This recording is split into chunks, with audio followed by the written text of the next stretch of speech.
आज जो मैं बातचीत करूंगी, आज मैं बातचीत करूंगी एक ऐसी लड़की की, जो लड़की एक बहुत ही बिहार के नेपाल बॉर्डर से एक सटे हुए गांव से बिलोंग करती है। और उसके बारे में बातचीत मैं करूंगी। और आज मैं शुरुआत ही करूंगी अपने एक पुराने पिक्चर्स को दिखा के, जहां से हम बात करेंगे कि एक लड़की जो उस सोच में थी वो यहाँ से यहाँ कैसे आ चुकी है। आज मैं बात कर रही हूँ इस लड़की की। ये लड़की जो कि मैं हूँ, मधुसूरी, जो कि नेपाल के एक छोटे बॉर्डर इलाके से फॉरबिसगंज बिहार से बिलोंग करती है। और वो लड़की बचपन से अपने माता पिता को संघर्ष करते हुए देखती है। वो लड़की हमेशा ये देखती है कि यार यहाँ पे पैसे कमाने बहुत मुश्किल है। ये देखती है कि उनकी मम्मी सुबह से लेकर शाम तक किस तरीके से मेहनत करके और उतना पैसे भी नहीं कमा पाती है कि जितने में वो अपने अच्छे तरीके से सरवाइव भी कर सके। वो ऐसी लड़की जिसकी सोच हो गई थी कि मेरे को पढ़ लिख के बस एक नौकरी कर लेनी है, अगर 40-50 हजार रुपया महीने के आ गए ना तो जिंदगी में सफलता हासिल हो गई। इस तरीके की सोच थी एक लड़की की।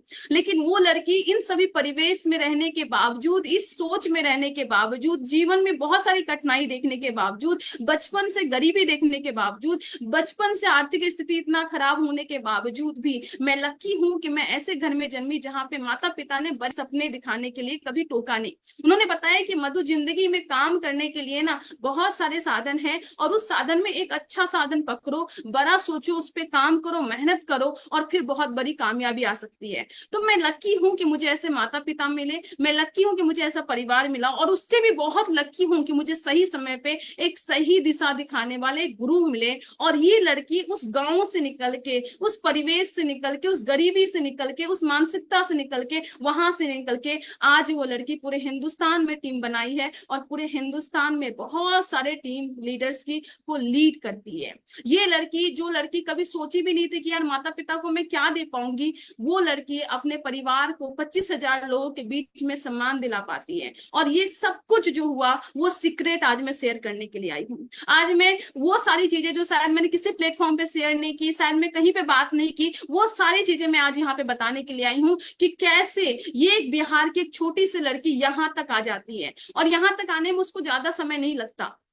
यहाँ तक आने में वो अपनी एजुकेशन के साथ में, अपनी पढ़ाई के साथ में अर्ली 20s में आती है। और ये सब कुछ आपको लगता है कि ये सिर्फ मेरी ताकत है, तो बिल्कुल भी नहीं। अगर आपको सच में ऐसा लगता है तो मैं आपको एकदम साफ बोलना चाहती हूँ, ये मेरी ताकत नहीं है। एक बहुत छोटे से गांव से निकल के इमरोल्ड की पोजीशन तक आना, एक 25,000 लोगों के बीच में अपनी पूरी फैमिली को लेके जाना, ये मेरी बात थी ही नहीं थी। इसमें क्या जर्नी रही अगर मैं आपको बताऊं, ये लड़की एक छोटी से सोच की थी, पर यहाँ पे जो काम किया, वो सबसे बड़ा काम किया, वो था कि छोटे छोटे सेमिनार।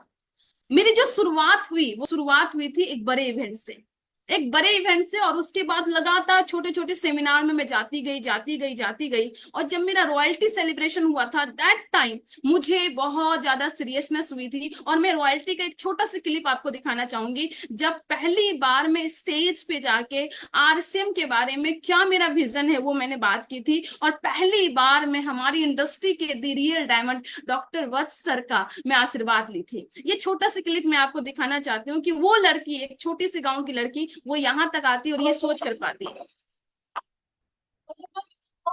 एक सेकंड, मेरी आवाज नहीं जा रही होगी ना?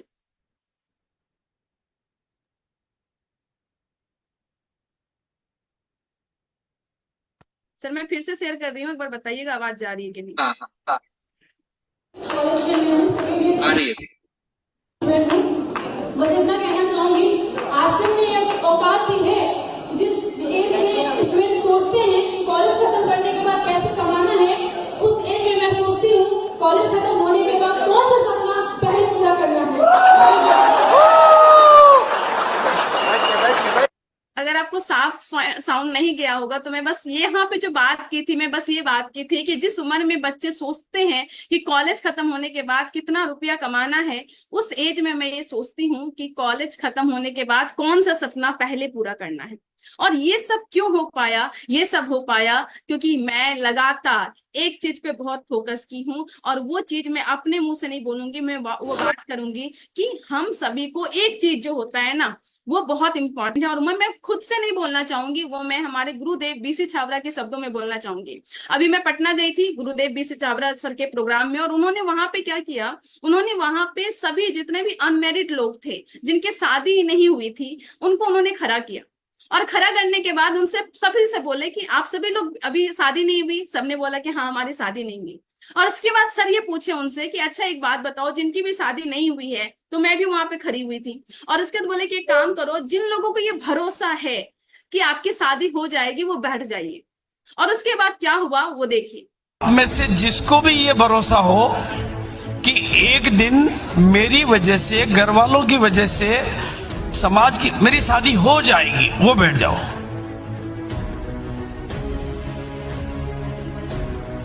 सारे बैठ गए। कमाल है। अरे इनकी जिंदगी में ना कोई अता है, ना कोई पता है, ना कोई लता है, ना कोई कथा है, ना कोई व्यथा है, फिर भी भरोसा है कि मेरी तो हो जाएगी। अरे रोल्टी के बारे में तो अता भी है, पता भी है, लता भी है, कथा भी है, अपलाइन भी है, फिर क्यों नहीं आएगी? भरोसा पहले आता है, भरोसा पहले आता है, रोल्टी बाद में आती है। मैं बोलना क्या चाह रही हूँ यहाँ पे, मैं ये बोलना चाह रही हूँ कि जो बीसी सर बोले ना वो 100% सही है। मैं जिस टाइम पे रॉयल्टी अचीवर नहीं थी, मैं जिस टाइम पे टेक्निकल अचीवर नहीं थी, जिस टाइम पे मैंने स्टार्ट किया था, जिस टाइम पे लोग बोलते थे कि यार इस बिजनेस में क्या होगा, तू स्कॉलरशिप ले रही है, कहीं काम करेगी तो इस तरह स्कॉलरशिप बनना हो जाए, कहीं ऐसा ना हो कि तेरा पढ़ाई खराब हो जाए, कहीं ऐसा ना हो कॉलेज में कोई दिक्कत हो जाए, कहीं ऐसा ना हो जाए तू इतना ट्रेवल कर रही है कोई बात हो जाए। ऐसे अलग अलग अलग अलग तरह के लोग अलग अलग बातें करते थे, और उस बात में भी मेरे को ये भरोसा था कि मैं रॉयल्टी अचीवर बन जाऊंगी। और ये भरोसा कहाँ से आया? आज मैं बस इसकी बात करना चाह रही हूँ कि हम सभी लोगों की जिंदगी में जितने भी रॉयल्टी, टेक्निकल, बड़ी पीने अचीवर, एमरॉल्ड, स्टार एमरॉल्ड, जितने भी लोग हैं, अगर आप उन सभी की हिस्ट्री उठाकर देखेंगे, जितने हमारे कोर लीडर्स है, राइजिंग कोर लीडर्स है, उन सभी की हिस्ट्री उठाकर देखेंगे ना, वो सभी लोग यही बोलेंगे कि देखो पिन तो बाद में आता है, भरोसा पहले आता है। लेकिन ये पॉइंट मैं आप सभी से पूछना चाहती हूँ, ये भरोसा आता कैसे है? ये भरोसा आता कैसे है? और मैं आपको बताना चाहती हूँ, जो भरोसा है ना, ये इसकी ना कोई इंजेक्शन आती है, ना कोई टेबलेट आती है, कुछ भी नहीं आती। अगर ये आता ना, तो अगर वो महंगा भी होता ना, तो सबसे पहले मैं लेके अपने दोस्त रिश्तेदार को लगाती। अगर आरसीएम का भरोसा का कोई इंजेक्शन, कोई दवाई, कुछ भी ऐसा आता तो। और मैं आपको बताना चाहती हूँ, इसका कोई इंजेक्शन नहीं आता, इसका कोई कोई मेडिसिन नहीं आता कि एक मेडिसिन आपने खा लिया, एक टैबलेट खा लिया और आपको भरोसा आ जाएगा। ये भरोसा ऐसे नहीं आता है। और आप पॉइंट ये है कि भरोसा आता कैसे है, मैं आप सभी से पूछना चाहूंगी। आप सभी चैट बॉक्स में बताइए कि भरोसा कहाँ से आता है, कैसे आता है भरोसा, कैसे आता है भरोसा, कहाँ से आता है भरोसा, ये बताइए। चैट बॉक्स में लिखिए कहाँ से आता है भरोसा, ये भरोसा कैसे आएगा, ये भरोसा हमें कैसे आएगा कि मैं कहीं भी से हूं, मेरी एज जो भी हो, मेरी फाइनेंशियल कंडीशन जो भी हो, मेरी एजुकेशन जो भी है, कुछ भी हो, मैं यहाँ पे कामयाब हो सकता हूँ, मैं यहाँ पे रॉयल्टी टेक्निकल हो सकता हूँ। मैं आपसे भी पूछना चाहती हूँ, भरोसा कहाँ से आता है, ये भरोसा कहाँ से आता है? मैं बीसी सर की वो बात फिर से रिपीट करना चाहती हूँ, जब सर ये बोले कि जिनको जिनको भरोसा है कि शादी जिसकी जिसकी हो जाएगी वो बैठ जाइए, सभी लोग बैठ गए। ये भरोसा कहाँ से आया? और मुझे लगता है ये भरोसा बस इसलिए आया क्योंकि हम जिस सोसाइटी में रहते हैं, उस सोसाइटी में बचपन से लेके आज तक कितनी सारी शादी अटेंड की हैं, चाचा की, फूफा की, काका की, दोस्त की, सिस्टर की, बड़ी बहन की, छोटी बहन की, कई सारी शादी हमने अटेंड की। और हमने अपनी इस छोटी छोटी आंखों से देखा कि यार इसका भी शादी हो गया, इसका भी शादी हो गया, इसका भी शादी हो गया, अरे ये तो ठीक से चल नहीं पाता, इसका शादी हो गया, अरे ये ठीक से बोल नहीं पाता, इसका शादी हो गया, अरे ये तो अनपढ़ है, इसका शादी हो गया। अगर हमें भरोसा कैसे आता है कि अरे इन सभी लोगों की शादी अगर हो सकती है ना, तो अपनी भी शादी हो जाएगी। ये भरोसा देख देख देख देख करके आती है। बचपन से लेके आज तक हमने देखा है कि अगर इन सभी लोगों की शादी हो सकती है तो अपनी भी शादी हो जाएगी। लेकिन बात सवाल ये है कि हमने बचपन से लेके आज तक कितने लोगों को बड़ी कामयाबी लेते हुए देखा। हमने आज तक कितने लोगों को देखा कि एक समान परिवार का आदमी बड़ा होता है और बड़े होने के बाद में धीरे धीरे धीरे काम करके वो 10 लाख रुपया महीना कमाने लगा, 15 लाख महीना कमाने लगा, वो बड़ी कामयाबी में पहुंच गया, बड़े कार ले लिए, बड़े घर उसने बना लिए, वो बाहर घूम रहा है तब भी पैसा आ रहा है, फैमिली को सिक्योरिटी दे रहा है। ये सब चीजें हमने कितनी बार देखी है, जरा खुद से पूछिए। इनफैक्ट मैं बोलूंगी ये सब तो हमने नहीं देखा, हमने उल्टा चीजों को देखा है लगातार। क्योंकि हमारे समाज में कामयाब इंसान से ज्यादा नाकामयाबी लोग ज्यादा है, नाकामयाब इंसान ज्यादा है। क्योंकि सतीश पंडित जी क्या बोलते हैं कि कामयाबी की दो चीज होती है। पहली चीज ये है कि जो कामयाबी है ना, वो मेजोरिटी में नहीं रहती, वो कम लोगों में रहना पसंद करती है। जब कामयाबी ही कम लोगों में है तो ऑब्वियसली हमें तो कम ही दिखाई देगी ना। और दूसरी चीज ये है कि कामयाबी जो है वो दर्द के कोख से पैदा होती है, लेकिन हम सभी लोग ज्यादातर लोगों को नाकामयाब देखते हैं और हम उस जगह पे जाते ही नहीं है जहां पे कामयाब लोग दिखें। लेकिन भरोसा तब आता है जब हम ज्यादा कामयाब लोगों को देखते हैं, और ज्यादा कामयाब लोग आपको कहाँ मिलेंगे, तो ज्यादा कामयाब लोग आपको बड़े में से जिसको भी ये भरोसा हो, यहाँ पे आप देखेंगे कि यार ये भी रॉयल्टी है, ये भी टेक्निक, ये भी रॉयल्टी है, ये भी इस जगह पे है। तो बड़ा जो बिलीफ सिस्टम है ना, उसकी टैबलेट इंजेक्शन तो नहीं है, पर उसका एक चीज है, वो है कि वो बड़े इवेंट से आ जाता है। मेरी छोटी छोटी आंखों में जो बड़े बड़े सपने आए ना, वो बड़े बड़े सेमिनार में जाके आए, बड़े बड़े इवेंट से आए। मेरी स्टार्टअप ही हुई थी तो मेरी अपलाइन मुझे बिहार से कोलकाता आके कोलकाता में एक एनिवर्सरी प्रोग्राम मुझे अटेंड करवाई थी। तो मेरा स्टार्टअप ही बड़े इवेंट से हुआ था। और जितने भी आपके कोर लीडर्स हैं, जितने भी आपके बड़े बड़े लीडर्स हैं, आप उन सबसे पूछिए, उनकी कामयाबी में एक बड़ा योगदान कहीं ना कहीं एक बड़ा फंक्शन का है। लेकिन दिक्कत क्या है, दिक्कत यह है कि हम उस बड़े फंक्शन को अटेंड नहीं कर रहे हैं, हम वहां पे नहीं जा रहे हैं। हम किंतु परंतु ये वो इतना ज्यादा करने में लगे हुए हैं कि हम उस बड़े फंक्शन को अटेंड करने का हमें पता ही नहीं है, इंपॉर्टेंस ही नहीं पता है, और हम उसको किंतु परंतु में लगा रहे हैं। लेकिन आपका जो बड़ा बिलीफ सिस्टम है, जो भरोसा है, वो आपका बड़े इवेंट से आता है। लेकिन उस बड़े इवेंट में जाना बहुत इंपॉर्टेंट है, ये आज हमें समझना पड़ेगा। और आप सभी को ये समझना होगा, आप सभी को ये चीज मतलब रियलाइज करना होगा। माफ कीजिएगा अगर मैंने ऐसे वर्ड का इस्तेमाल किया। हम सभी को ये चीज आज बहुत अंदर तक रियलाइज करना होगा कि जो आपकी बड़ी सफलता है और आपका बड़ा इवेंट है, दोनों का डायरेक्ट कनेक्शन है, एकदम डायरेक्ट कनेक्शन है। जिन लोगों की बड़ी सफलता होती होगी ना, आप उनको देखिए, वो हर बड़े इवेंट में अटेंड करते हुए आपको दिखेंगे, हर बड़े इवेंट में वो आपको मिलते हुए दिखेंगे, हर बड़े इवेंट में या तो आगे पीछे कहीं पे भी वो आपको अटेंड करते हुए मिलेंगे। इसलिए आज बड़ी सफलता उनके पास में है। लेकिन पता है हम सभी की दिक्कत क्या है? हम सभी की जो सबसे बड़ी दिक्कत है, अगर मैं आपको बताऊं, हम लोग बड़े इवेंट्स में जाते नहीं। और बड़े इवेंट्स में जो सबसे बड़ी चीज मुझे समझ में आती है, आपकी शुरुआत यहां से होगी। यहाँ पे आप किसी कोने में होंगे, यहाँ पे आप किसी कोने में होंगे, यहाँ पे आप किसी कोने में होंगे, और इस कोने से निकल के यहाँ तक आने में टाइम लगेगा। गुरुदेव का आशीर्वाद लेने में टाइम लगेगा, गुरुदेव के बगल में बैठना टाइम लगेगा। हर कोई इसके बारे में सोचता है, हर कोई इस टेबल पे आना चाहता है, हर कोई आगे आना चाहता है, हर कोई राइजिंग कोर लीडर बनना चाहता है, हर कोई कोर लीडर बनना चाहता है। पर पॉइंट ये है कि क्या आप यहाँ से यहाँ की जर्नी को समझ पा रहे हैं? क्या हम इस बात का रियलाइज है कि भैया इस टेबल तक आने के लिए पहले पीछे बैठना होता है। ऐसा नहीं है कि बिना 5th क्लास 6th क्लास का एग्जाम दिए बिना हम सीधे 10वीं कर लेंगे, सीधी 12वीं कर लेंगे। सब कुछ का एक प्रोसेस है। तो यहाँ पे भी सफलता का एक प्रोसेस है। वो प्रोसेस ये है कि बड़े इवेंट में हमें पीछे वाले सीट पे बैठना पड़ता है, और वहां से धीरे धीरे धीरे धीरे निकल के हम यहाँ की सीट पे आते हैं। और जिस दिन हमें ये समझ में आ जाएगा, उस दिन हम बड़े इवेंट को कभी भी मिस नहीं करेंगे।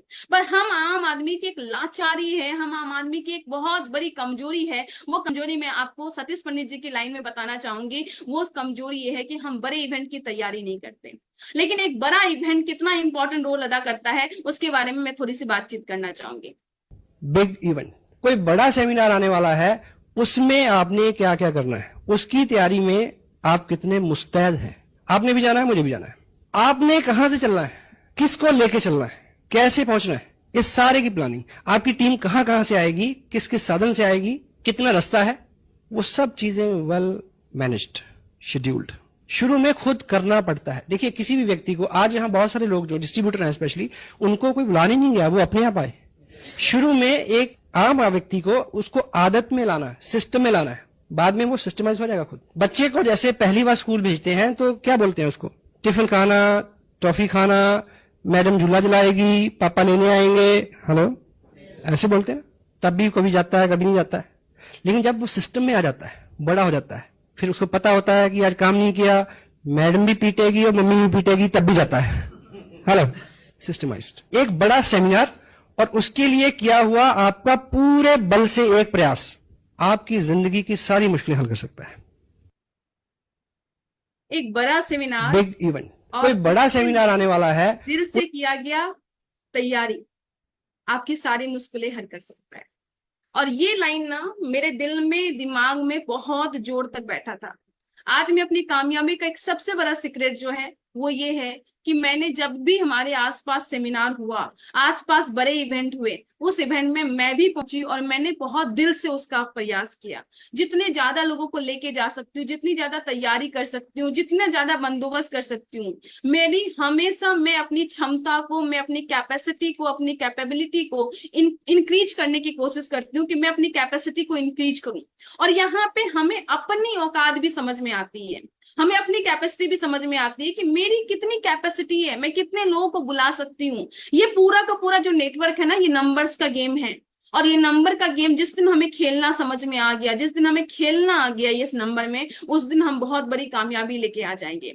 लेकिन पॉइंट ये है कि एक बड़े सेमिनार और उसके लिए दिल से किया गया प्रयास सभी मुश्किलें तो हल कर सकता है, लेकिन ज्यादातर लोग, हम लोग क्या उस सेमिनार में खुद जा रहे हैं, क्या उस बड़े इवेंट में खुद जा रहे हैं? ये बहुत इंपॉर्टेंट पॉइंट है। क्योंकि हम सभी लोग ना एक चीज हमेशा मिस्टेक करते हैं, उसको बोलते हैं कि हमें कहाँ पे समझौता करना है और कहाँ पे संघर्ष करना है। ये जो दिल और दिमाग है ना, ये बहुत मतलब कि कहते हैं गेम खेलते हैं हमारे साथ में। लेकिन इस गेम को हमने को अच्छे से खेलना है। इस गेम को खेलना आ गया ना अपने को समझ में आ गया कि कब दिल की सुननी है, कब दिमाग की सुननी है, कब उसकी 50-50 सुननी है, कहाँ पे समझौता करना है, कहाँ पे संघर्ष करना है, कहाँ पे हमें चीजों को हटाना है, कहाँ पे उस चीज पे जोर देना है। ये बहुत इंपॉर्टेंट है। लेकिन दिक्कत क्या है? दिक्कत ये है कि सतीश पंडित जी बोलते हैं, आदमी की पूरी जिंदगी में सिर्फ एक फलसफे पे आदमी फेल है, क्या? कि यदि वो ये जान जाए कि मुझे कहाँ समझौता करना है और कहाँ संघर्ष करना है। आदमी बहुत बार ऐसी गलती करता है, वहां समझौता कर लेता है जहां संघर्ष करना चाहिए होता है, और वहां संघर्ष करता रहता है जहां समझौता करना चाहिए था। ये कह के कि छोड़ो, जाने दो। हेलो, ये चीज आप इस बिजनेस में सीख सकते हैं। आदमी की पूरी जिंदगी में सिर्फ एक फलसफे पे आदमी फेल है। एक चीज आदमी की पूरी जिंदगी में वो सीखा है कि मुझे कहाँ समझौता करना है और कहाँ संघर्ष करना है।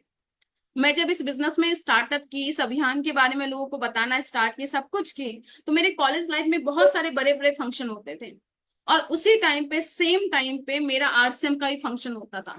संडे को मेरा कॉलेज में एक बहुत बड़ा फंक्शन है जहां पे सारे मेरे दोस्त जा रहे हैं, जहां पे सब कुछ बड़ी चीजें हो रही है, जहां पे बहुत सारे गिफ्ट भी मिल सकते हैं, वहां पे बहुत सारी चीजें फ्री भी मिल सकती है।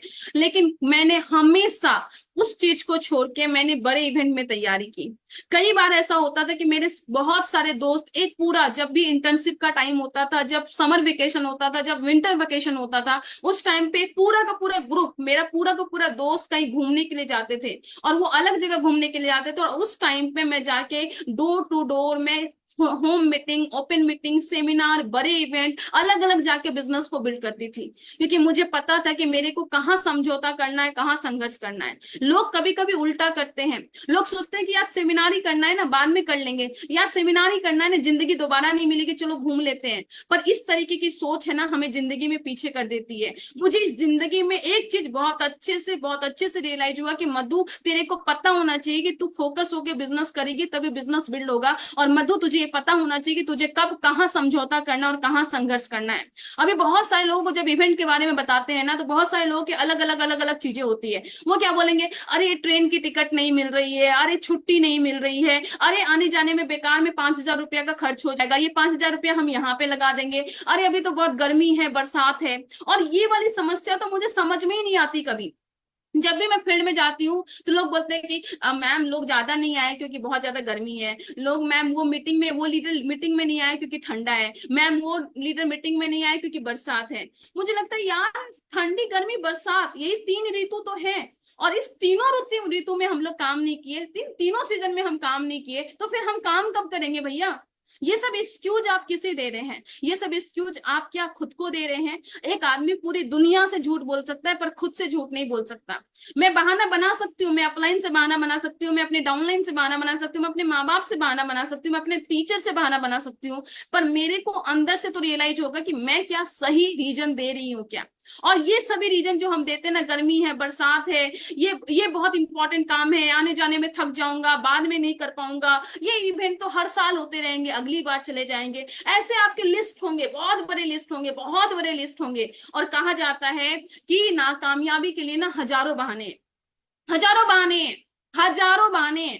लोगों को ना बाहर में जब जॉब करते हैं ना, जहाँ पे 40,000 50,000 की सैलरी है, उस 40,000 50,000 की सैलरी में बाई चांस उनको फीवर हो जाता है ना, वो पैरासिटामोल खा के और फिर जाके वो जॉब पे जाते हैं। क्या मैं सही बोल रही हूँ कि नहीं बोल रही हूँ? चैट बॉक्स में आप यस लिख सकते हैं अगर आप मेरी बातों से एग्री करते हैं। लोग बाहर में ना 40,000 50,000 30,000 की नौकरी जब करते हैं ना, तो जब उनका तबियत खराब होता है, थोड़ा सा फीवर होता है ना, तो पैरासिटामोल खा के फिर वो जॉब पे जाते हैं। लेकिन आरसीएम की मीटिंग में जब वहां होती है, बड़ी इवेंट होती है ना, एक छोटी सी फुंसी हो जाती है ना, एक छोटा सा कुछ हो जाता है ना, तो लोग बोलते हैं कि मैम मैं जा नहीं पाऊंगा। ये दिक्कत, ये दुविधा है यहाँ पे। और यहीं पे एक आम आदमी और एक सफल आदमी में डिफ्रेंशिएट हो जाता है। यहीं पे अंतर पता चल जाता है कि कौन आदमी बड़ा काम कर सकता है, कौन आदमी छोटा काम करेगा। यहीं पे पता चल जाता है कि कौन आदमी नाकामयाबी के लिए, क्योंकि हजारों बहाने हैं, हजारों बहाने हैं, पर हमें कामयाबी के लिए बस एक कारण पैदा करना है। बहुत सारे लोग बोलेंगे अभी ट्रेन का टिकट नहीं मिल रहा है, बस से जाना पड़ेगा, लोकल जाना पड़ेगा, खड़ा होके जाना पड़ेगा। भैया मैं एक लड़की हूँ, मैं कॉलेज स्टूडेंट हूँ, मैं अकेले ट्रैवल की हूँ। 15 से ज्यादा स्टेट में मैंने जा जाके बिजनेस को बिल्ड किया, फिजिकली जा जाके पूरे हिंदुस्तान में मैंने बिल्ड किया है, कई जगह ऑनलाइन किया है, लेकिन 15 से ज्यादा स्टेट में मैंने जा जाके बिल्ड किया है। आप जरा सोचिए बात, क्या मैं जो हर टाइम पे सीट मिल जाती होगी?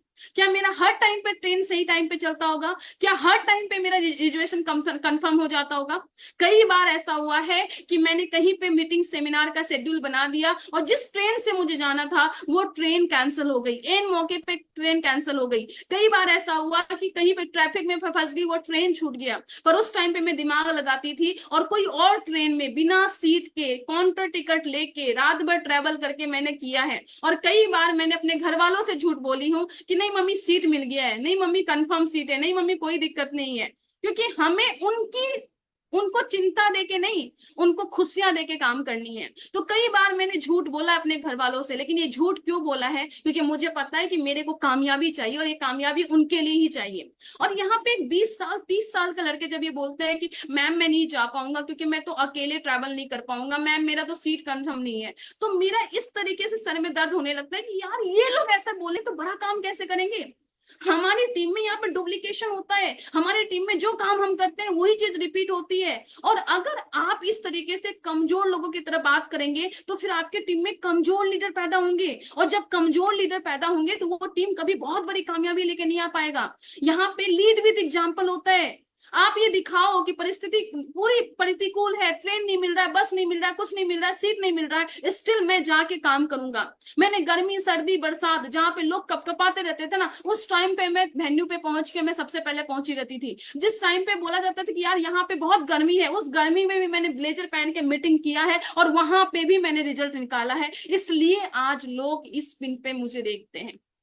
कामयाबी हमेशा दर्द के कोख से पैदा होती है, पर बात ये कि क्या वो दर्द हम लेना चाहते हैं। लेकिन हम दिक्कत ये होता है कि हम जहां पे संघर्ष करना है वहां पे समझौता करते हैं, और जहां पे समझौता करना है वहां पे संघर्ष करते हैं।